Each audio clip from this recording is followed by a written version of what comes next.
Hayır, nasıl oluyor böyle bir şey ya? Nasıl olur? Kim bunun sorumlusu? Sakin ol baba, anlarız şimdi. Hayır, ne demek yani Atabeylerin damadını sorguya almak? İhbar mı etmişler Halil'i? Hangi densiz? Hangi hadsiz? Rıfat Bey, şimdilik bir malumat edinemedim efendim. Yalnız hiç endişeniz olmasın. Ben her şeyi tüm açıklığıyla öğreneceğim efendim. Senin yediğin herzeleri de biliyoruz.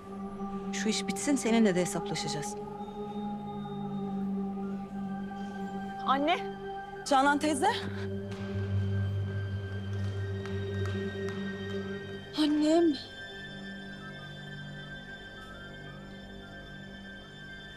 Anne ne oluyor? Babam nerede? Sakin ol kızım. Canan teyze, neden tutuyorlarmış Halil amcayı burada? Bir açıklama yapmadılar mı? Bekliyoruz kızım, bekliyoruz. Canan Atabey, Buyurun memur bey. Halil Bey sizinle görüşmek istiyor. Avukatını istemiyor mu? Sizi yasal olarak sorgu esnasında alacağız zaten. Hadi gidelim memur bey.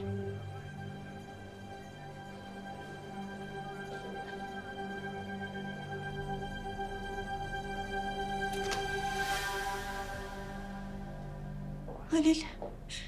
Sen mi ihbar ettin beni? Canan, Canan elin nasıl vardı? Nasıl yaptın bunu bana Canan? Ben yapmadım. Sus. Bana yalan söyleme. Sakın bana yalan söyleme. Çok geçti aklımdan. Hidayetle planladıklarınızı öğrendikten sonra çok geçti. Ama yemin ederim ben yapmadım. Canan ben sana inanmıyorum. Ben sana inanmıyorum. Ben yapmadım. Bunu bana nasıl yaptın? Nasıl yaptın?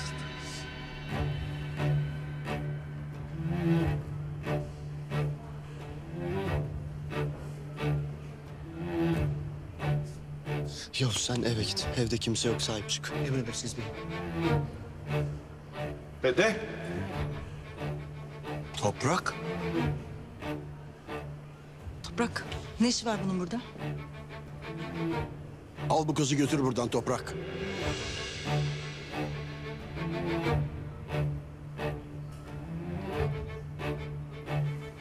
Çok geçmiş olsun. Umarım en kısa zamanda bırakırlar.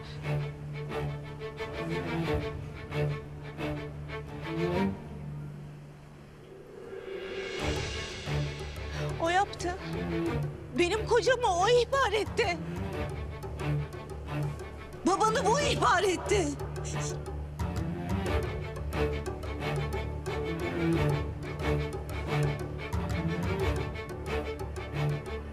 Yetmedi mi Gülümser'in kızı? Almadın mı intikamını daha? Paramparça oldu ailem ya. Yetmedi mi daha? Yetmedi mi? Anne. Anne. Daha ne kadar uğraşacaksın bizimle? Mahvolduk, bittik biz ya. Bittik, daha yeter, yeter. Uzak dur bizden. Uzak dur. Anne, Canan uzak dur. Uzak dur. Uzak dur. Ailemden uzak dur. Oğlumdan uzak dur. Git artık, git. Anne. Canan teyze ne olur sakin ol Canan teyze. Kocam gitti, ben ne yapacağım? Oğlum gitti. Ne yapacağım ben? Yetmedi mi, ne istedin benim kocamdan? Anne, ambulans çağırın. Ay.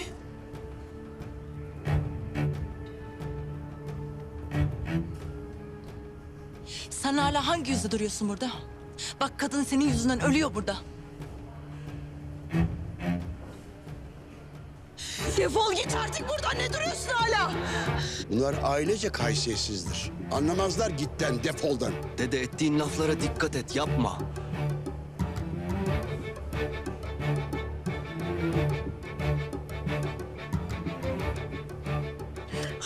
Toprak.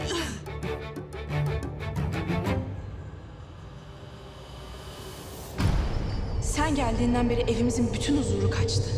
Abim evde yok. Annemle babam boşanacaklar. Ve sebebi de sensin. Gonca belki sen bilmiyorsun ama o evde çıkan bütün kavgaların sebebi sensin.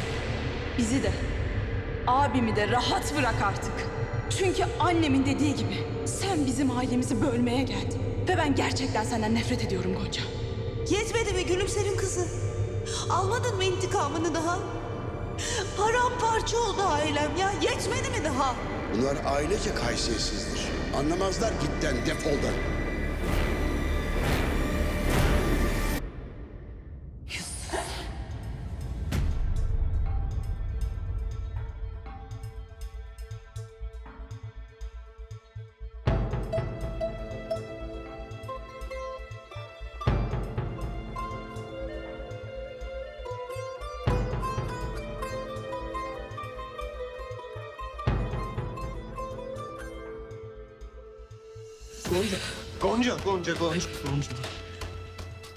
Bu kadar nefretin içinde sevgi olmaz.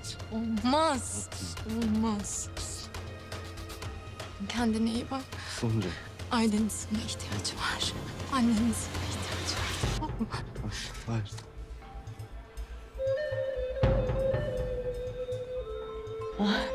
Tamam mı? Canan teyze, Canan teyze.